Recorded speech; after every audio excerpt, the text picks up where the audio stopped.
our bottom line, but to hear the head of the European Commission tell it, we're the ones to blame. This crisis was not originated in Europe. Since you mentioned North America, this crisis was originated in North America. And many of our financial sector were contaminated by, how can I put it, unorthodox practice from some sectors of the financial market. What is it about this guy? I just feel like cursing in French. Anyway, Minnesota Republican Congresswoman Michele Bachmann heard that. Congresswoman, you might have had a more genteel reaction, but what do you think of that? Well, how interesting that you have the head of the Eurozone blaming the United States banks for Europe's problems. It seems very reminiscent of our own president, who's been busy blaming former President George W. Bush for his problems. Then he was blaming the United States Congress for his problems.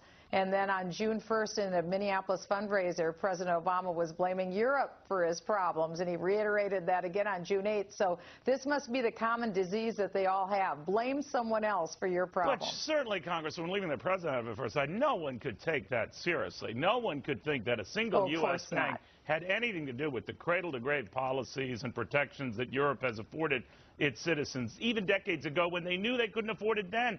Surely not a single U.S. bank was part of that canard.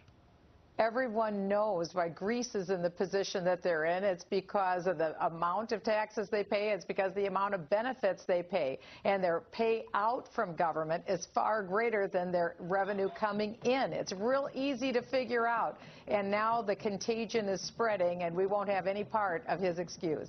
I'm just wondering, though, if that's Europe's official position, and since we are big contributors to the IMF and the World Bank, in fact, we account for more than half the monies that are in these rescue operations. That's right.